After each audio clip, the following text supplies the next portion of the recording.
আবার শোনো, রেকর্ডিং এর মধ্যে আনি কথাটি, আগামী ক্লাসে প্রস্তুতি শেষ হবে, পরের ক্লাসে প্রস্তুতি থেকে পরীক্ষা। প্রথম পরীক্ষা তো তুমি পারবাই না, এবার না পারতে পারতে তুমি এক পর্যায়ে পেরে যাবা, দ্বিতীয় তৃতীয় চতুর্থ রিভিশনের পর তুমি পেরে যাবা। আর এখানে কেমিস্ট্রিতে যে কোশ্চেন সেটা তো আর ঘুরাবে না, ওইটাই দেবে আর কি, কার্বন শিকল বাড়িয়ে দিয়ে দেবে, কমিয়ে দেবে, ওইটাই দেবে, কোশ্চেনটা এইটাই দেবে, কিন্তু তোমার মনে থাকবে না। ফিজিক্সের মতো ওরকম হবে না যে কোশ্চেন ধরতে পারতেছো না, কোশ্চেন ধরতে পারতেছো কিন্তু মনে না থাকার কারণে লিখতে পারবে না। তোমরা এখন থেকেই পড়া শুরু করো, আগামী ক্লাসে প্রস্তুতি শেষ হবে, পরের ক্লাসে পরীক্ষা। আর প্রস্তুতি থেকে কারো যদি কোনো প্রশ্ন থাকে আগামী ক্লাসে বলতে হবে।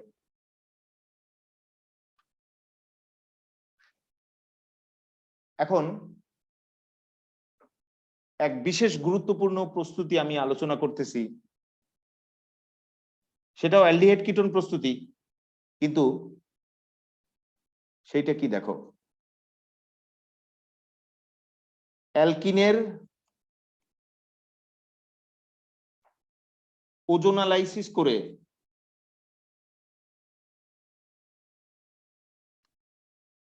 অ্যালকিনের ওজোনালাইসিস করে প্রাপ্ত ওজোনাইড যৌগের আদ্র বিশ্লেষণ করলে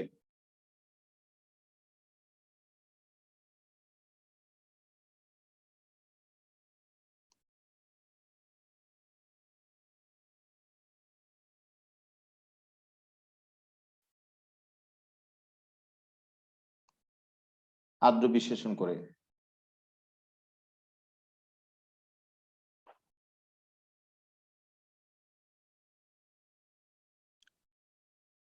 এইটা প্রস্তুতির মধ্যে সবচেয়ে বেশি ইম্পর্টেন্ট টপিকস। অ্যালডিহাইড কিটোন না, শুধুমাত্র সকল প্রস্তুতির মধ্যে সবচেয়ে বেশি ইম্পর্টেন্ট টপিকস। প্রস্তুতি থেকে কোশ্চেন না নিয়ে অন্যান্য উদ্দীপক চাইলেও কিন্তু এই প্রস্তুতিটা সেই উদ্দীপকের ভাষা হতে পারে, অর্থাৎ উদ্দীপকের ভাষা হলো প্রস্তুতি।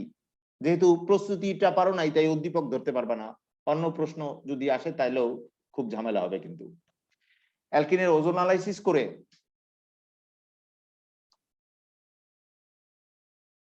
প্রাপ্ত ওজোনাইড যৌগের আদ্র বিশ্লেষণ করে আমরা অ্যালডিহাইড কিটোন প্রস্তুত করব। আবার দেখো হেডিং,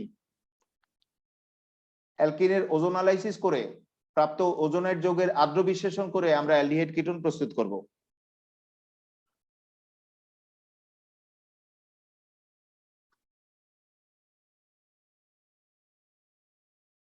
প্রথমে আমরা অ্যালকিনের ওজোনালাইসিস করব, করে যে প্রাপ্ত হবে ওজোনাইড যৌগ, পরে সেই যৌগের আদ্র বিশ্লেষণ করে আমরা অ্যালডিহাইড কিটোন প্রস্তুত করব।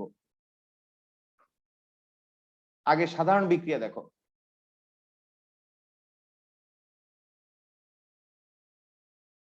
সাধারণ বিক্রিয়া দেখো সবাই।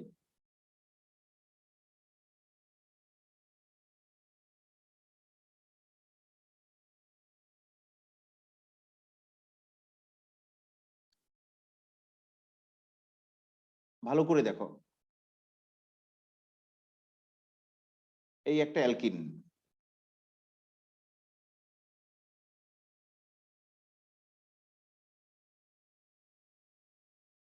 এই অ্যালকিন,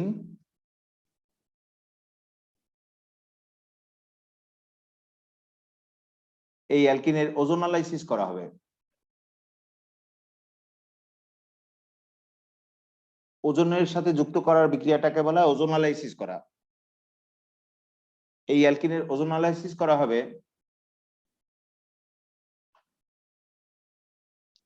দ্রাবক কার্বন টেট্রাক্লোরাইডের দ্রবীভূত অবস্থায়।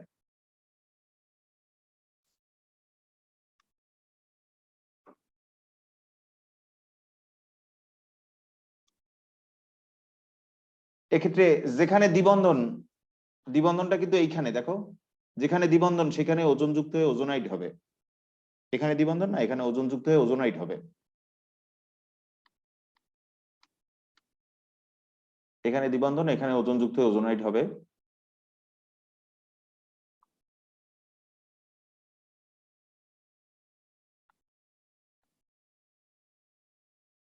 এইভাবে ওজনযুক্ত যৌগকে বলা হয় ওজোনাইড যৌগ।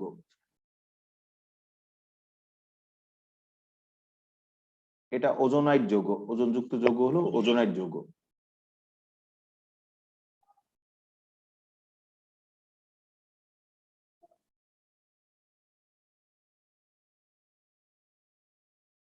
এই ওজনযুক্ত যৌগ, এটার নাম হলো ওজোনাইড যৌগ। তিনটা অক্সিজেন কিন্তু ওজন, তা তো জানো, তিনটা অক্সিজেন যুক্ত হয়েছে, ওজনযুক্ত যৌগ, ওজোনাইড যৌগ। যে ওজোনাইড যৌগ উৎপন্ন হয়েছে সেই ওজোনাইড যৌগের আদ্র বিশ্লেষণ করা হবে জিঙ্কের উপস্থিতিতে।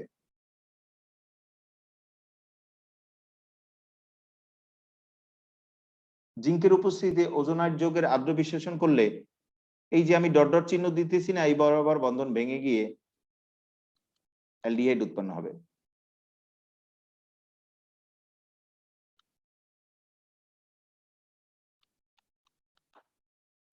এই বরাবর আমি যে চিহ্নটা দিলাম সেই বরাবর বন্ধনটি ভেঙে গিয়ে অ্যালডিহাইড উৎপন্ন হবে।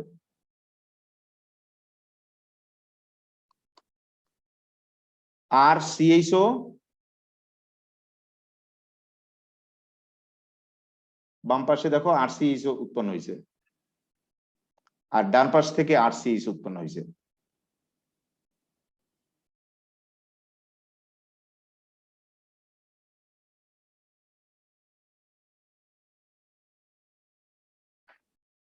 আর বাই প্রোডাক্ট উৎপন্ন হবে জিঙ্ক অক্সাইড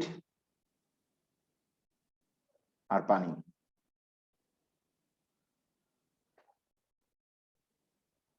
ভালো করে দেখো, আমি এইটার উপরেই সব শিখাবো এবং আমার ধারণা তোমাদের কেউ আটকাতে পারবে না এই কোশ্চেনে। ভালো করে দেখো, সাধারণ বিক্রিয়াটা দেখো।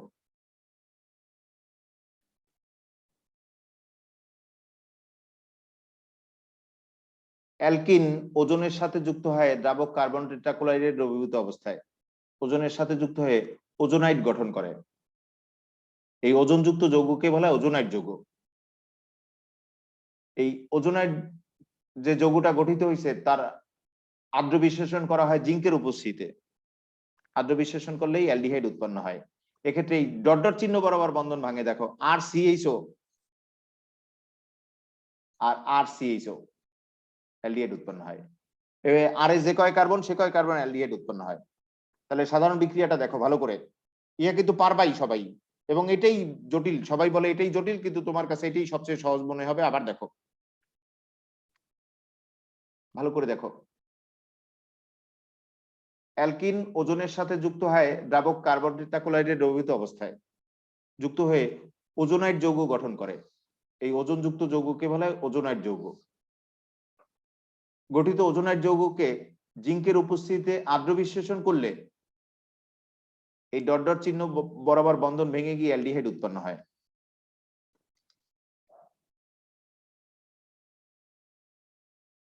আবার বলছি, অ্যালকিন ওজনের সাথে যুক্ত হয় দ্রাবক কার্বন টেট্রাক্লোরাইডের দ্রবীভূত অবস্থায়, ওজনের সাথে যুক্ত হয়ে ওজোনাইড যৌগ গঠিত হয়। গঠিত ওজোনাইড যৌগকে জিঙ্কের উপস্থিতিতে আদ্র বিশ্লেষণ করলে অ্যালডিহাইড উৎপন্ন হয়। এক্ষেত্রে এই ডট ডট চিহ্ন বরাবর বন্ধন ভেঙে অ্যালডিহাইড উৎপন্ন হয়। এই আর সিএইচও থেকে একটা অ্যালডিহাইড আর আর সিএইচও থেকে আরেকটা অ্যালডিহাইড।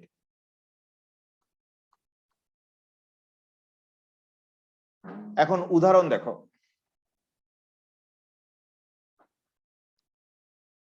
উদাহরণটা আমি এখানেই মুছে মুছে দেখাবো, তাহলে তোমাদের বুঝতে সুবিধা হবে।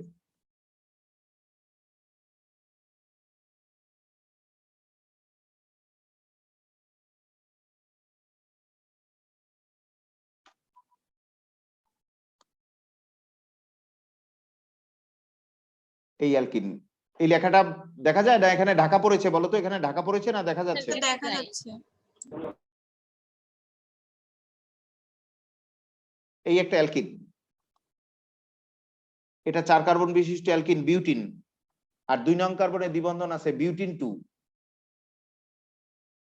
এই বিউটিন 2 ওজনের সাথে যুক্ত হয় দ্রাবক কার্বন টেট্রাক্লোরাইডের দ্রবীভূত অবস্থায়, ফলে বিউটিন 2 ওজোনাইড উৎপন্ন হয়। বিউটিন 2 এর সাথে ওজন যুক্ত হলে এটাকে বলা হয় বিউটিন 2 ওজোনাইড।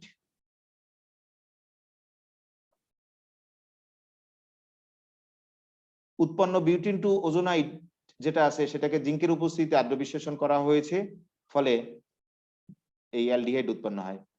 আর সিএইচও, আর সিএইচও মানে CH3CHO অ্যালডিহাইড উৎপন্ন হয়েছে, আবার CH3CHO। তুমি এই দুইটাকে একত্রে দুই অণু লিখতে পারতা, কারণ একই জিনিস দুই অণু উৎপন্ন হয়েছে। তো তাহলে দেখো সবাই, বিবরণ বলছি আমি। 4 কার্বন বিশিষ্ট অ্যালকিন বিউটিন, আর 2 নং কার্বনে দ্বিবন্ধন আছে, এটা বিউটিন 2। বিউটিন 2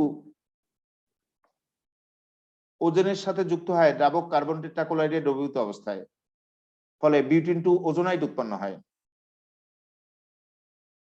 উৎপন্ন ওজোনাইড যৌগকে জিঙ্কের উপস্থিতিতে আদ্র বিশ্লেষণ করলে ইথানল উৎপন্ন হয়, অর্থাৎ অ্যালডিহাইড উৎপন্ন হয়। আবার বলি, বিউটিন 2 ওজনের সাথে যুক্ত হয় দ্রাবক কার্বন টেট্রাক্লোরাইডে দ্রবীভূত অবস্থায়, ফলে বিউটিন 2 ওজোনাইড উৎপন্ন হয়।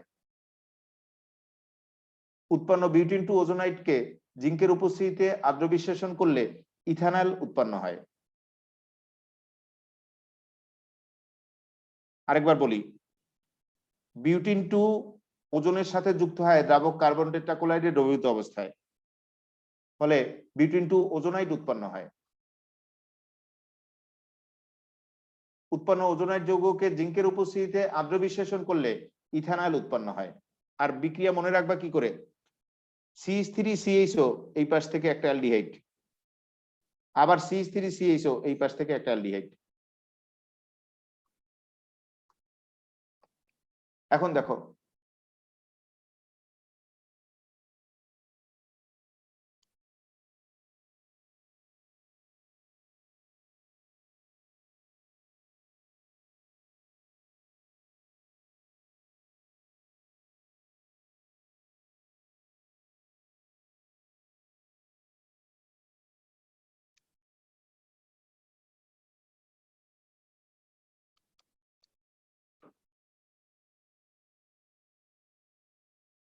এটা কি দেখা যাচ্ছে? জি স্যার। না ঢাকা পড়ছে? এই রেকর্ডিং লেখায় ঢাকা পড়ছে না দেখা যাচ্ছে? দেখা যায়। তাহলে দেখো,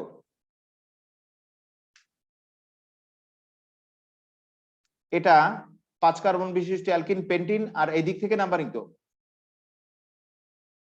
তাহলে এটা কি পেন্টিন 2 না? দেখো 5 কার্বন বিশিষ্ট অ্যালকিন আর 2 নং কার্বনে দ্বিবন্ধন আছে, পেন্টিন 2। এটি ওজনের সাথে যুক্ত হবে দ্রাবক কার্বন টেট্রাক্লোরাইডের দ্রবীভূত অবস্থায়, ফলে পেন্টিন 2 ওজোনাইড যৌগ গঠিত হবে।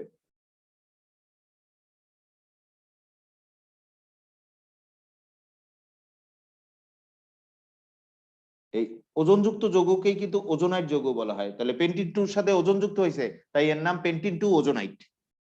সেই পেন্টিন 2 ওজোনাইড যৌগ যেটা উৎপন্ন হয়েছে তাকে জিঙ্কের উপস্থিতিতে আদ্র বিশ্লেষণ করলে, এখানে যে কয় কার্বন ওই দেখে নাও সেই অনুযায়ী অ্যালডিহাইড উৎপন্ন হবে।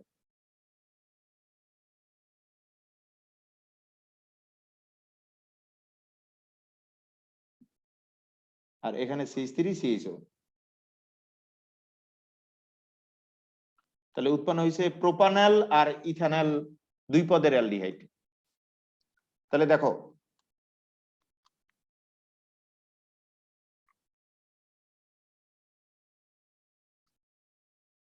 পাঁচ কার্বন বিশিষ্ট অ্যালকিন আর 2 নং কার্বনে দ্বিবন্ধন আছে, পেন্টিন 2। পেন্টিন 2 ওজনের সাথে যুক্ত হয় দ্রাবক কার্বন টেট্রাক্লোরাইডের দ্রবীভূত অবস্থায়, ফলে পেন্টিন 2 ওজোনাইড যৌগ গঠিত হয়। গঠিত পেন্টিন 2 ওজোনাইড যৌগকে জিঙ্কের উপস্থিতিতে আদ্র বিশ্লেষণ করলে প্রোপানল ও ইথানল উৎপন্ন হয়। আবার বলছি, পেন্টিন 2 যৌগ ওজনের সাথে যুক্ত হয় দ্রাবক কার্বন টেট্রাক্লোরাইডের দ্রবীভূত অবস্থায়, ফলে পেন্টিন 2 ওজোনাইড যৌগ উৎপন্ন হয়। উৎপন্ন পেন্টিন 2 ওজোনাইড যৌগকে জিঙ্কের উপস্থিতিতে আদ্র বিশ্লেষণ করলে প্রোপানল ও ইথানল উৎপন্ন হয়।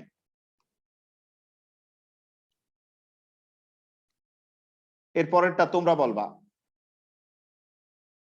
এর পরেরটার দায়িত্ব তোমাদের।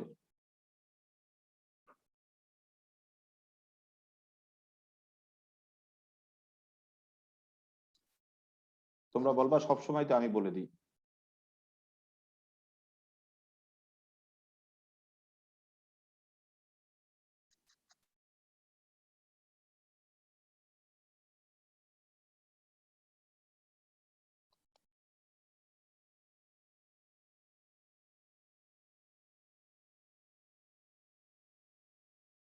এইটা হাইড্রোজেন একটা বাড়িয়ে দিয়ে লিখতেছি।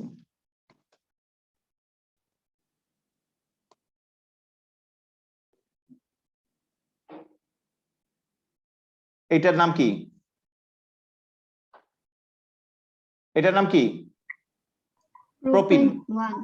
ওয়ান নাম্বারিং না করলেও চলে, প্রোপিন ওয়ানে নাম্বারিং না করলেও চলে, কারণ ওয়ানেই তো দ্বিবন্ধন পড়বে, এদিকে দিলেও ওয়ানে পড়তো, এদিকে দিলেও ওয়ানে পড়তো, তাই নাম্বারিং না করলেও চলবে। এটা প্রোপিন। প্রোপিন ওজনের সাথে যুক্ত হয় দ্রাবক কার্বন টেট্রাক্লোরাইডের দ্রবীভূত অবস্থায়, ফলে উৎপন্ন হবে কি? এই যৌগের নাম কি বলতো? প্রোপিন ওজোনাইড। প্রোপিন ওজোনাইড।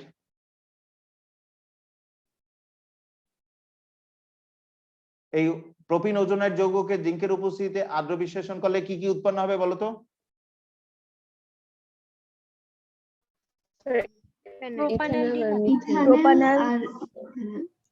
ইথানল। আর এটা কি এক কার্বন বিশিষ্ট না? HCHO। দেখো ওইটার সাথে মেলে কিনা দেখো, এটা সাজাই লেখছি। HCHO এক কার্বন বিশিষ্ট অ্যালডিহাইড, আর এখানে তো দুই কার্বন বিশিষ্ট অ্যালডিহাইড। তাহলে আমি এখন বিবরণ বলছি, দেখো বুঝতে পারো কিনা। প্রোপিন ওজনের সাথে যুক্ত হয় দ্রাবক কার্বন টেট্রাক্লোরাইডের দ্রবীভূত অবস্থায়, যুক্ত হয়ে প্রোপিন ওজোনাইড যৌগ গঠিত হয়। গঠিত প্রোপিন ওজোনাইড যৌগকে জিঙ্কের উপস্থিতিতে আদ্র বিশ্লেষণ করলে ইথানল ও মিথানল উৎপন্ন হয়।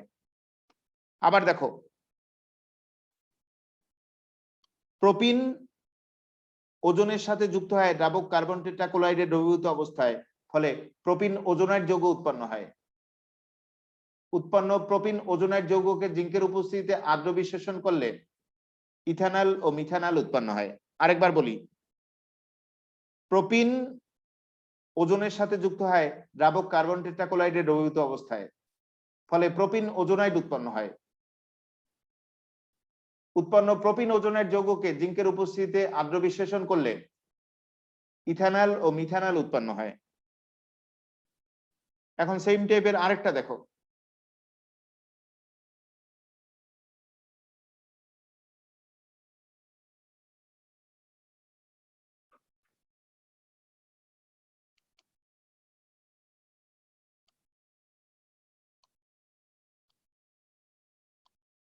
এটা হলো ইথিন। ইথিন এটা ওজনের সাথে যুক্ত হবে দ্রাবক কার্বন টেট্রাক্লোরাইডের দ্রবীভূত অবস্থায়, ফলে ইথিন ওজোনাইড উৎপন্ন হবে।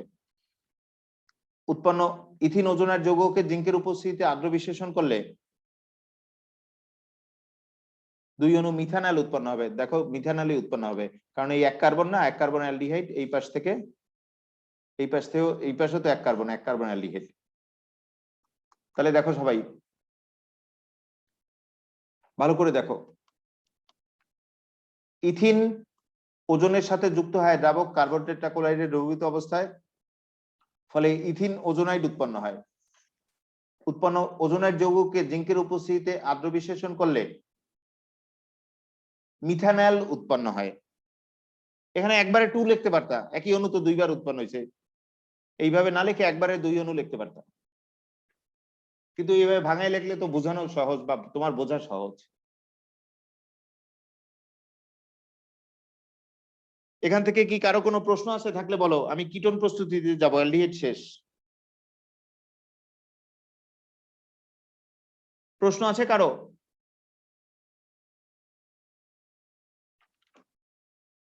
থাকলে বলো।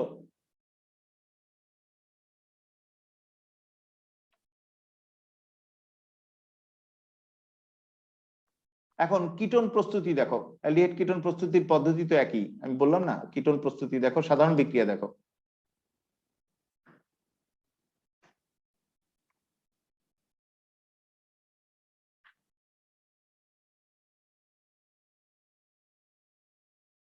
একটু ভালো মনোযোগ দিয়ে দেখো, আমার ধারণা জৈব রসায়ন অধ্যায়ের মধ্যে এইটা সবচেয়ে বেশি আসা একটা ব্যাপার, বেশি আসা একটা টপিকস।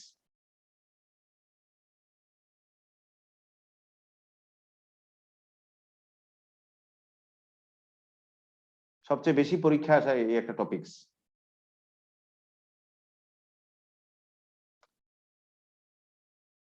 এখানে একটু দেখো সবাই, আমি এইটার উপর দেখাবো যাতে তোমাদের পরে মনে থাকে।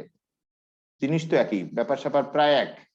এখন কিটোন প্রস্তুত হবে, এখন আর অ্যালডিহাইড না, এখন কিটোন প্রস্তুত হবে, এখন কিন্তু অ্যালকাইল মূলক আছে।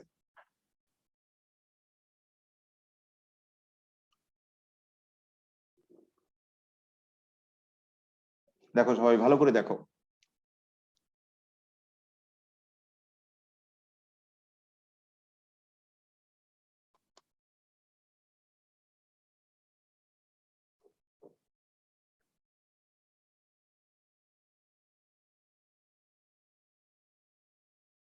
এটা কার্বন, এই কার্বনের সাথে এই একটা অ্যালকাইল মূলক, আর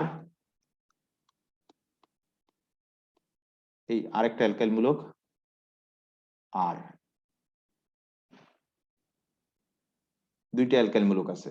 এই কার্বনেও এই একটা অ্যালকাইল মূলক আর, এই একটা অ্যালকাইল মূলক আর, আর মানেই তো অ্যালকাইল মূলক।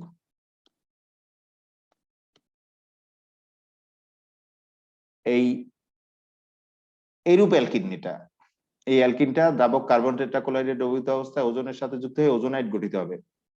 আর এক্ষেত্রে মনে রাখবা, যেখানে দ্বিবন্ধন সেখানে ওজন যুক্ত হয়ে ওজোনাইড গঠিত হয়।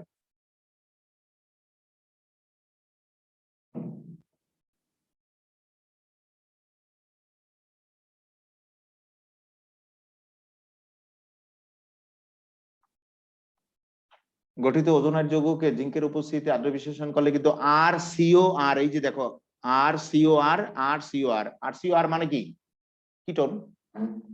দেখো বাম পাশে কি আর সিও আর, আর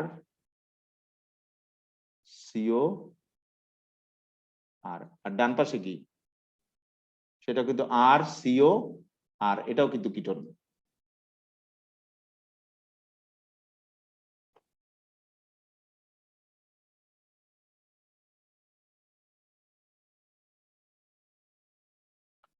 তাহলে এখন দেখো সবাই ভালো করে দেখো, বোঝার চেষ্টা করো।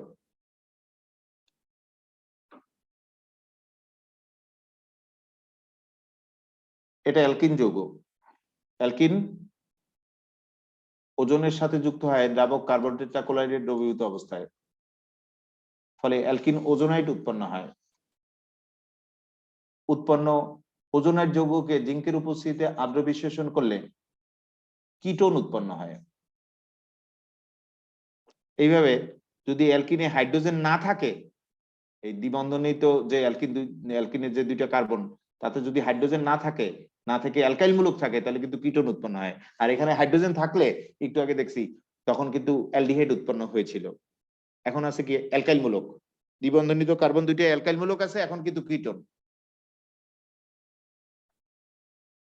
আর এই দ্বিবন্ধনিত কার্বন দুইটা যদি হাইড্রোজেন থাকতো, তাহলে কিন্তু অ্যালডিহাইড উৎপন্ন হতো। তাহলে আবার দেখো, অ্যালকিন ওজনের সাথে যুক্ত হয় দ্রাবক কার্বন টেট্রাক্লোরাইডের দ্রবীভূত অবস্থায়, ফলে অ্যালকিন ওজোনাইড উৎপন্ন হয়। উৎপন্ন ওজোনাইড যৌগকে জিঙ্কের উপস্থিতিতে আদ্র বিশ্লেষণ করলে কিটোন উৎপন্ন হয়।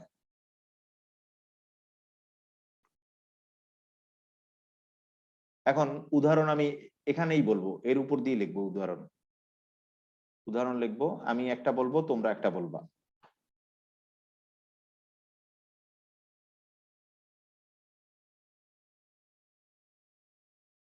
এই আর এর যে কয় কার্বন, সেই কয় কার্বনের সাপেক্ষে তুমি লিখতে লিখতে থাকবা। আর এর কার্বন তো উদ্দীপকে বলে দেবে আর এর কয় কার্বন। দেখো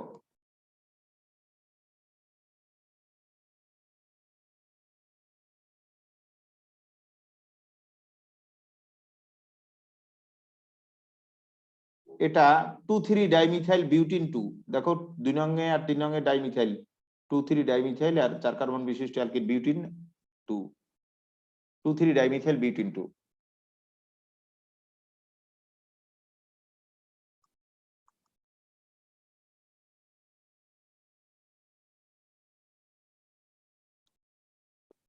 আর সব ক্ষেত্রে কিন্তু কমন বিষয়, যেখানে দ্বিবন্ধন সেখানেই ওজন যুক্ত ওজোনাইড হয়, এবং এই ডট ডট চিহ্ন বরাবর সব ক্ষেত্রে ভাঙে।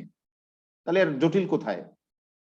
আমি কিন্তু একই চিত্রের উপর মুছে মুছে লিখতেছি এই জন্য, তোমাদের বোঝানোর জন্য। এখন এখানে উৎপন্ন হবে CH3 CO CH3, এখানে উৎপন্ন হবে CH3 CO CH3।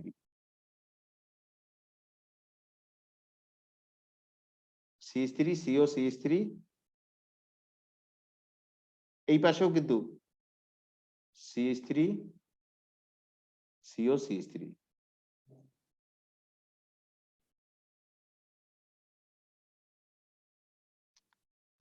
তাহলে দুই অণু তুমি একত্রে লিখতে পারতা, আমি বোঝানোর জন্য আলাদা করে লিখছি, এইভাবে আলাদা করে লিখবা। দুই অণু একত্রে লিখতে পারতা, টু লিখতে পারতা, দুইটা অণু তো একই অণু উৎপন্ন হয়েছে। তাহলে এই যৌগের নাম দেখো, এটা 1 নং কার্বন, 2 নং কার্বন, 3 নং কার্বন, 4 নং কার্বন, 2,3-ডাইমিথাইল বিউটিন 2। এই 2,3-ডাইমিথাইল বিউটিন 2 যৌগ ওজনের সাথে যুক্ত হয় দ্রাবক কার্বন টেট্রাক্লোরাইডে দ্রবীভূত অবস্থায়, ফলে 2,3-ডাইমিথাইল বিউটিন 2 ওজোনাইড উৎপন্ন হয়। উৎপন্ন ওজোনাইড যৌগকে জিঙ্কের উপস্থিতিতে আদ্র বিশ্লেষণ করলে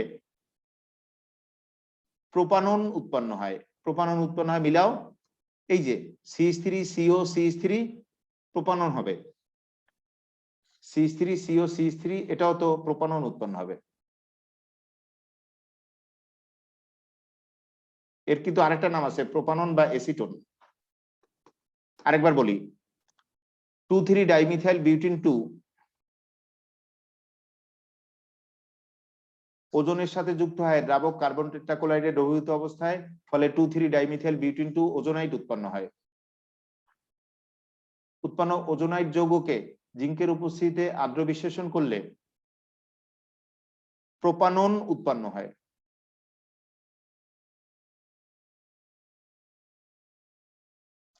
এখন এরূপ একটা দিলাম, ধরো এরূপ একটা দিলাম, তাতে কোনো জটিলতা নেই, তুমি লিখতে থাকবা। এটা সবাই জটিল মনে করে, কিন্তু তুমি সাবলীল ভাবে লিখতে থাকবা, লিখতে লিখতেই তোমার আইসে যাবে কলমে। আমি এমন কৌশলে শিখাইলাম, তুমি লিখতে থাকবা, লিখতে লিখতে পারি যাবা, লিখতে লিখতে তোমার কলমে এসে যাবে।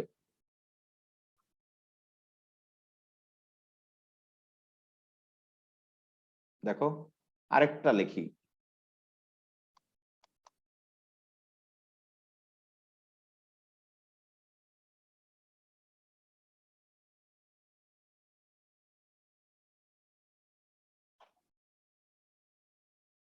এখন কিন্তু এই অনুযায়ী উৎপাদ তৈরি হবে, যে অনুযায়ী বিক্রিয়ক সেই অনুযায়ী উৎপাদ তৈরি হবে। তো এটা ধরবে না, আমি একটু মুছে দিয়ে দিই। তাহলে এই ভাবো, ভেবে দেখো, এটা তো এইখানে এইভাবে যুক্ত হবে, CH2, ওই যে এই CH2 এই CH3,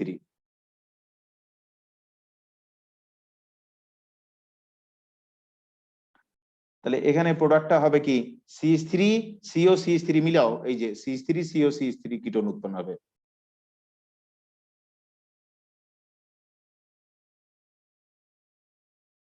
CH3 CO CH2 CH3,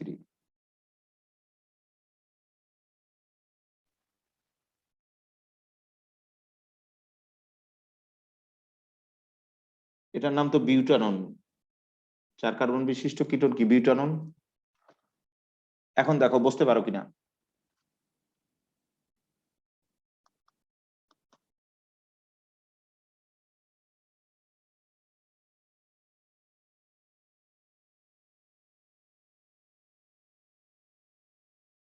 two three dimethyl pentene 2, কারণ 5 কার্বন বিশিষ্ট অ্যালকিন পেন্টিন আর 2 নং কার্বনে দ্বিবন্ধন আছে। দেখো 2,3-ডাইমিথাইল পেন্টিন 2, এই 2,3-ডাইমিথাইল পেন্টিন 2 যৌগকে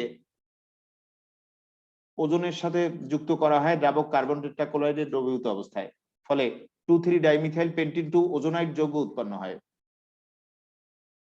উৎপন্ন ওজোনাইড যৌগকে জিঙ্কের উপস্থিতিতে আদ্র বিশ্লেষণ করলে বিউটানন আর প্রোপানন উৎপন্ন হয়। সব ক্ষেত্রে কমন বিষয়, যেখানে দ্বিবন্ধন সেখানে কিন্তু ওজোন যুক্ত হয়ে ওজোনাইড হয় এবং এই ডট ডট চিহ্ন বরাবর ভাঙে, তাহলে আর জটিলতা কোথায়? যেখানে দ্বিবন্ধন সেখানে ওজন যুক্ত ওজোনাইড হয় এবং ডট ডট চিহ্ন বরাবর অলওয়েজ ভাঙে বন্ধনটা। তাহলে আরেকবার বলি, 2,3-ডাইমিথাইল পেন্টিন 2 যৌগ ওজনের সাথে যুক্ত হয় দ্রাবক কার্বন টেট্রাক্লোরাইডের দ্রবীভূত অবস্থায়, ফলে 2,3-ডাইমিথাইল পেন্টিন 2 ওজোনাইড উৎপন্ন হয়। উৎপন্ন ওজোনাইড যৌগকে জিঙ্কের উপস্থিতিতে আদ্র বিশ্লেষণ করলে বিউটানন আর প্রোপানন উৎপন্ন হয়। এখান থেকে প্রশ্ন আছে কারো, থাকলে বলো।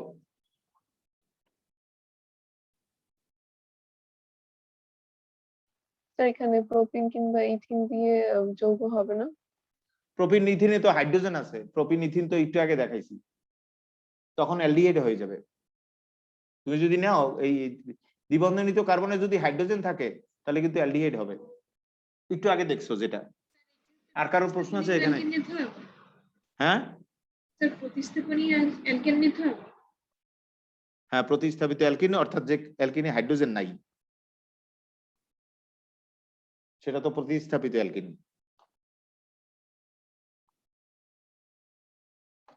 এখন আমি আরেকটু ঘুরাই কোশ্চেন।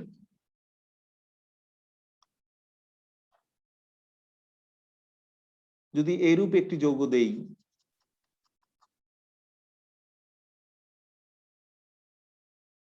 তাহলে কি হবে দেখো। যৌগটা অন্যভাবে দেব।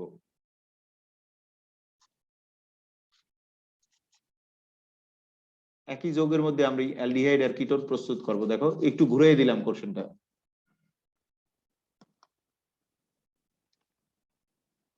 দেখো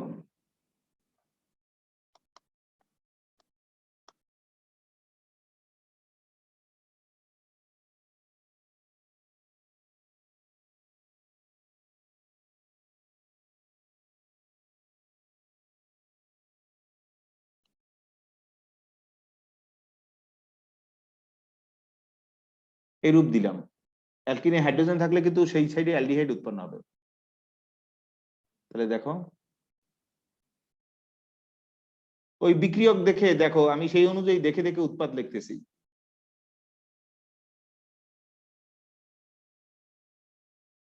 তাহলে এই সাইডটা কিন্তু CH3 CH2 CHO, তাহলে এই সাইডটা কিন্তু অ্যালডিহাইড, ওই সাইডটা ডান সাইডটা কিটোন, ডান সাইডটা তো অপরিবর্তিত রেখে দিলাম, বাম সাইডটা কিন্তু অ্যালডিহাইড।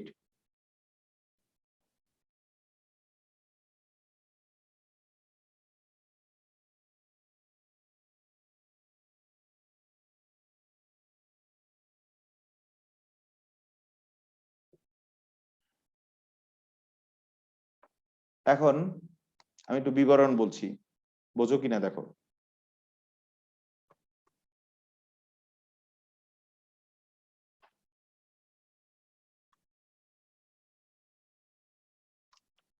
এটা কি 2-মিথাইল পেন্টিন 2 কিন্তু, কারণ 2 নং কার্বনে মিথাইল আর 5 কার্বন বিশিষ্ট অ্যালকিন পেন্টিন আর 2 নং কার্বনে দ্বিবন্ধন আছে, তাহলে 2-মিথাইল পেন্টিন 2। তাহলে দেখো বিবরণ বলছি, 2-মিথাইল পেন্টিন 2 ওজনের সাথে যুক্ত হয় দ্রাবক কার্বন টেট্রাক্লোরাইডের দ্রবীভূত অবস্থায়, ফলে 2-মিথাইল পেন্টিন 2 ওজোনাইড উৎপন্ন হয়। উৎপন্ন ওজোনাইড যৌগের জিঙ্কের উপস্থিতিতে আদ্র বিশ্লেষণ করলে প্রোপানল আর প্রোপানন উৎপন্ন হয়। আরেকবার বলি,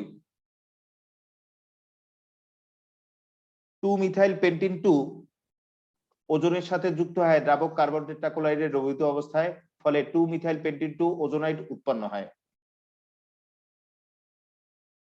উৎপন্ন ওজোনাইড যৌগকে জিঙ্কের উপস্থিতিতে আদ্র বিশ্লেষণ করলে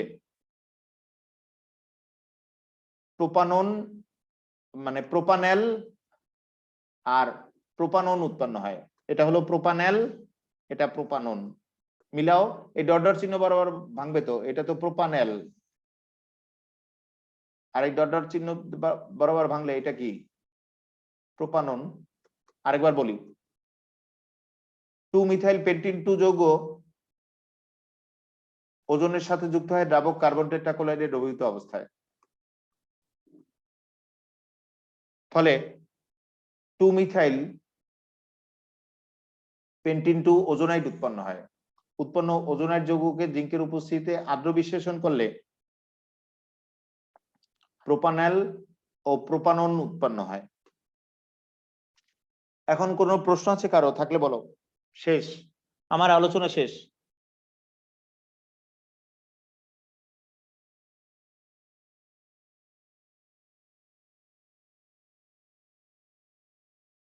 এখান থেকে পারবা? আমি এই যে নেক্সট পরীক্ষায় এখান থেকে একটা কোশ্চেন দেব,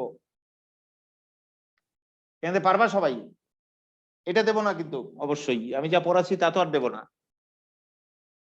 নেক্সট পরীক্ষায় একটা কোশ্চেন দেব, সব পরীক্ষায় আসে। তোমাদের কাছে কি খুব শক্ত মনে হলো বিষয়টা? বলো তো, খুব একটা টাফ মনে হলো? না স্যার। পারবা পারবা পারবা? আমার লেকচারটা ফলো করো। বলো। স্যার লাস্টে যৌগ দুটোর নামটা একটু বলা যায়? প্রোপানেল আর প্রোপানোন। অ্যালডিহাইড নেল আর কিটোন নোন না? হ্যাঁ স্যার। আর কেউ কিছু বলবা?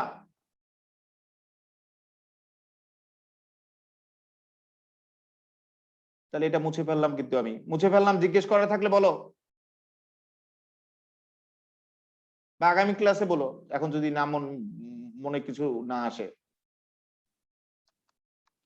এখন আমরা আরেকটা অ্যালডিহাইড প্রস্তুতি শিখবো, সেটা হলো রোজেন মুন বিজারণ দ্বারা। রোজেন মুন বিজারণ দ্বারা আমরা অ্যালডিহাইড প্রস্তুত করব।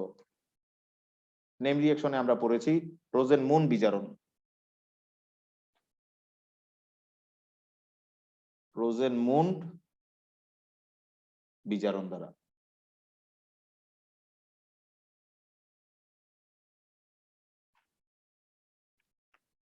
রোজেন মুন বিজারণ দ্বারা আমরা অ্যালডিহাইড প্রস্তুত করব। আগে সাধারণ বিক্রিয়া দেখো।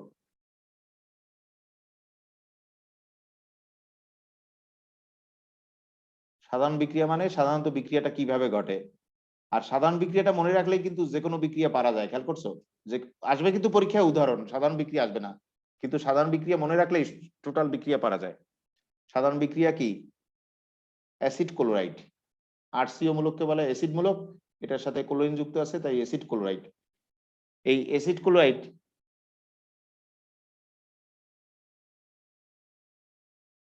প্রোহক বিষ বেরিয়াম সালফেটে আবদ্ধ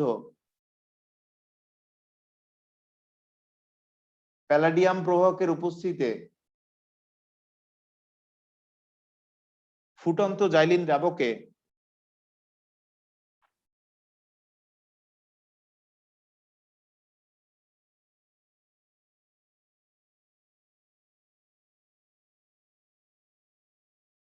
হাইড্রোজেন দ্বারা বিজারিত হয়ে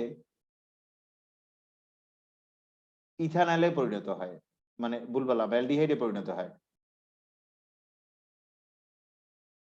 আর উৎপন্ন হয় হাইড্রোক্লোরিক অ্যাসিড।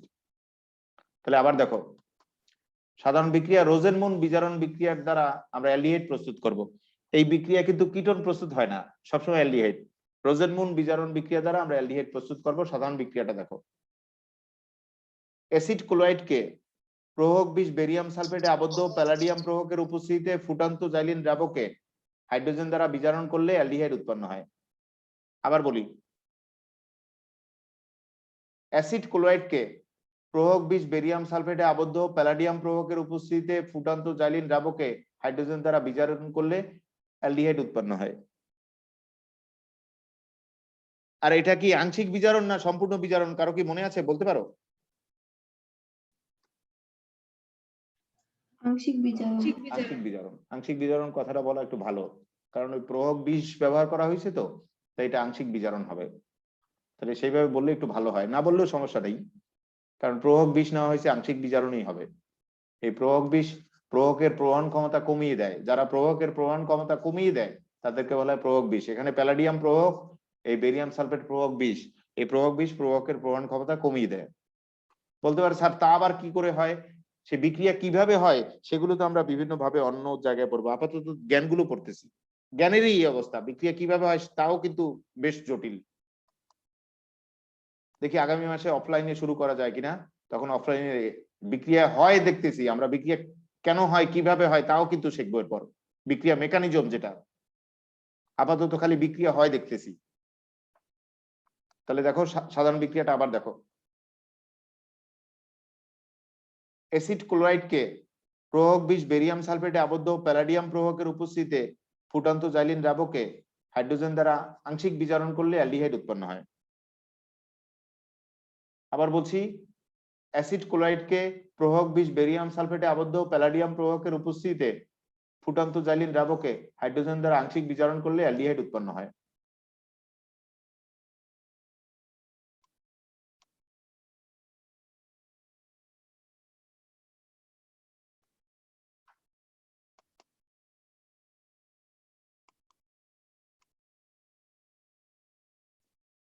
এখানে উদাহরণটা লিখি, এটার উপরেই মুছে দিয়ে আমি উদাহরণ লিখি, তাহলে তোমরা বুঝবা ভালো।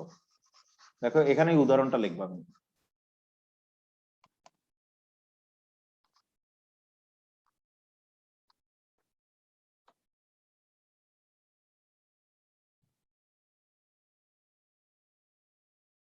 এটার নাম কি? ইথানয়েল ক্লোরাইড।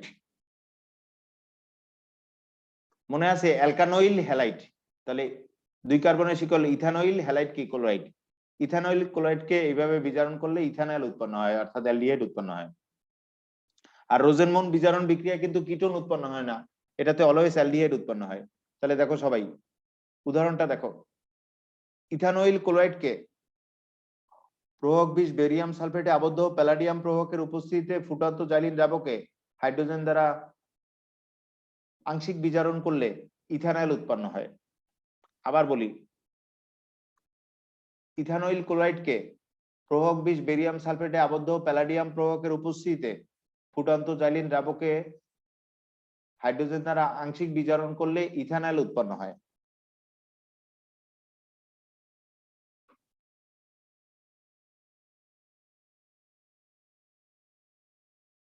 আরেকবার দেখো, ইথানয়েল ক্লোরাইডকে প্রভাবক বিষ বেরিয়াম সালফেটে আবদ্ধ প্যালাডিয়াম প্রভাবকের উপস্থিতিতে ফুটান্ত জাইলিন দ্রাবকে হাইড্রোজেন দ্বারা আংশিক বিজারণ করলে অ্যালডিহাইড অর্থাৎ ইথানয়েল উৎপন্ন হয়।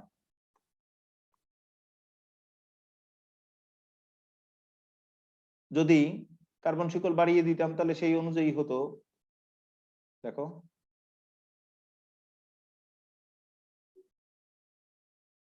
ভালো করে,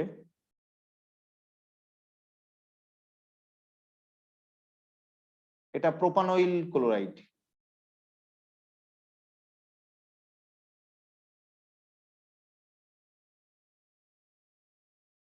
তাহলে উৎপন্ন হইতো প্রোপানেল, যে কয় কার্বনের বিক্রিয়ক না হয়েছে সে কয় কার্বনের উৎপাদ তৈরি হবে। তো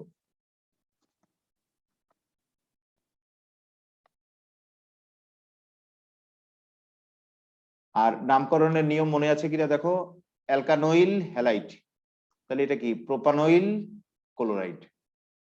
তাহলে দেখো সবাই, প্রোপানয়েল ক্লোরাইডকে প্রভাবক বিষ বেরিয়াম সালফেটে আবদ্ধ প্যালাডিয়াম প্রভাবকের উপস্থিতিতে ফুটন্ত জাইলিন দ্রাবকে হাইড্রোজেন দ্বারা আংশিক বিজারণ করলে প্রোপানয়েল উৎপন্ন হয়। আরেকবার বলি, প্রোপানয়েল ক্লোরাইডকে প্রভাবক বিষ বেরিয়াম সালফেটে আবদ্ধ প্যালাডিয়াম প্রভাবকের উপস্থিতিতে ফুটন্ত জাইলিন দ্রাবকে হাইড্রোজেন দ্বারা আংশিক বিজারণ করলে প্রোপানয়েল উৎপন্ন হয়।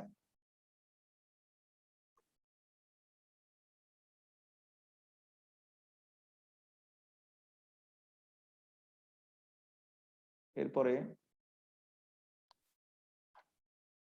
সময় যেহেতু আছে, কার্বক্সিলিক অ্যাসিড প্রস্তুতি শুরু করি, নাহলে আগামী ক্লাসও আবার শেষ হবে না।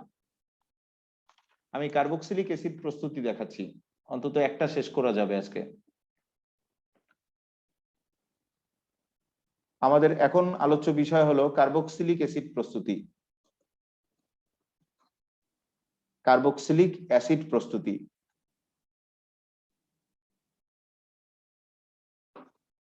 দেখো সবাই আমাদের আলোচ্য বিষয় হলো কার্বক্সিলিক অ্যাসিড প্রস্তুতি।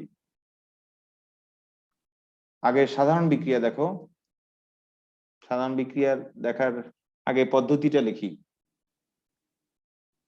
আমরা গত লেকচারে দেখেছি অ্যালকোহলের জারণে অ্যালডিহাইড পাওয়া যায়। অ্যালকোহলের জারণে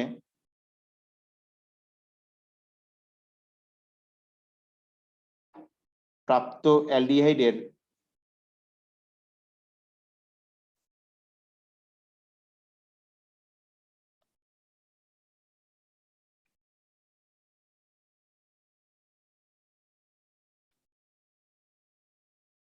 পুনঃজারণ করে, পুনঃজারণ মানে আবার জারণ করে,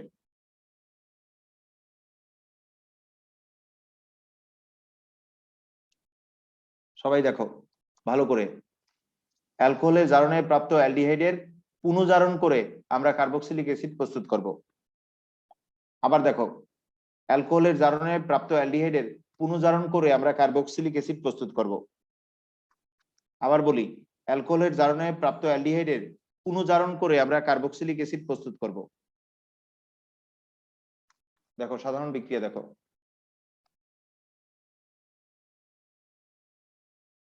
সাধারণ বিক্রিয়া,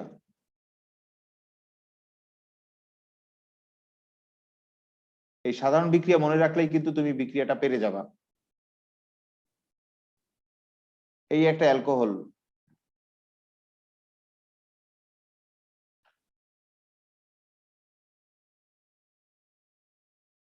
এই অ্যালকোহলের জারণ করব গাঢ় সালফিক অ্যাসিড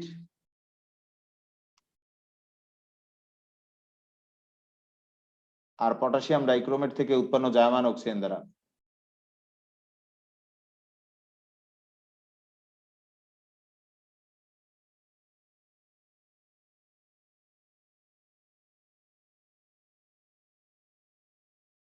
ফলে অ্যালডিহাইড উৎপন্ন হবে, গত লেকচারে আমরা দেখেছি।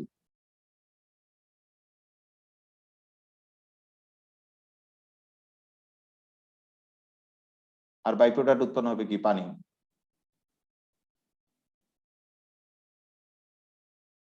একটু আগে যে অ্যালডিহাইড উৎপন্ন হয়েছে সেই অ্যালডিহাইডটাই এই অ্যালডিহাইড আবার পুনর্জারণ করব, পুনর্জারণ মানে আবার জারণ করব, পুনরায় জারণ করব ওই একই পদ্ধতিতে। গাঢ় সালফিক অ্যাসিড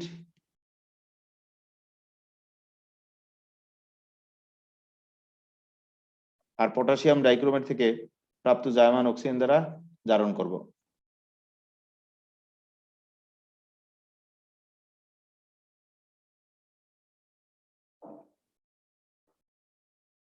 জারণ করলেই উৎপন্ন হবে কার্বক্সিলিক অ্যাসিড।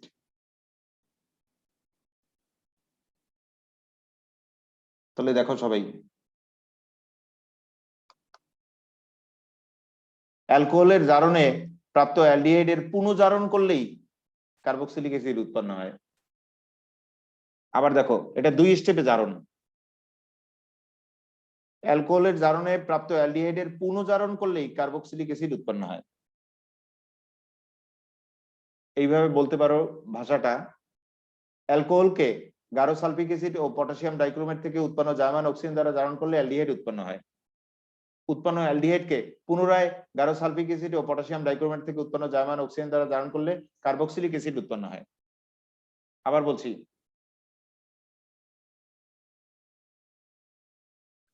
অ্যালকোহলকে গাঢ় সালফিক অ্যাসিড ও পটাশিয়াম ডাইক্রোমেট থেকে উৎপন্ন জায়মান অক্সিজেন দ্বারা জারণ করলে অ্যালডিহাইড উৎপন্ন হয়। উৎপন্ন অ্যালডিহাইডকে গাঢ় সালফিক অ্যাসিড ও পটাশিয়াম ডাইক্রোমেট থেকে উৎপন্ন জায়মান অক্সিজেন দ্বারা পুনরায় জারণ করলে কার্বক্সিলিক অ্যাসিড উৎপন্ন হয়। একটা উদাহরণ বলি, আমি এখানেই লিখি, উদাহরণটা এখানেই লিখি, তাহলে তোমাদের বুঝতে সুবিধা হবে। সাধারণ বিক্রিয়া পারা মানে উদাহরণ এমনিই পারবা।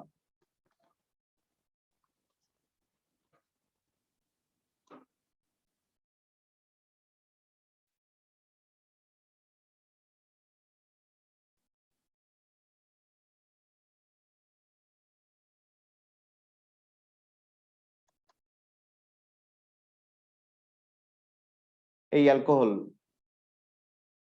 ইথানল, এটাকে যদি জারণ করো তাহলে অ্যালডিহাইড উৎপন্ন হবে ইথানল।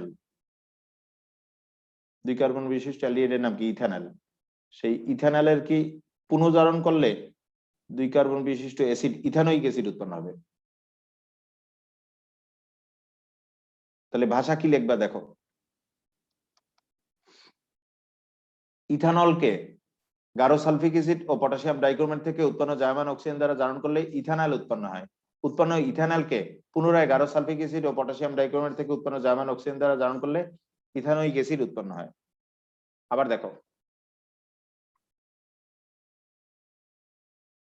ইথানলকে গাঢ় সালফিক অ্যাসিড ও পটাশিয়াম ডাইক্রোমেট থেকে উৎপন্ন জার্মান অক্সিজেন দ্বারা জারণ করলে ইথানল উৎপন্ন হয়। উৎপন্ন ইথানলকে পুনরায় গাঢ় সালফিক অ্যাসিড ও পটাশিয়াম ডাইক্রোমেট থেকে উৎপন্ন জার্মান অক্সিজেন দ্বারা জারণ করলে ইথানোয়িক অ্যাসিড উৎপন্ন হয়। এইভাবে যদি কার্বন দুইটা না থেকে একটা থাকে তাহলে সেটা লিখবা, যেটা বিক্রিয়ক দেবে উদ্দীপকে যেরূপ বিক্রিয়ক দেবে সেরূপ বিক্রিয়া লিখবা। তো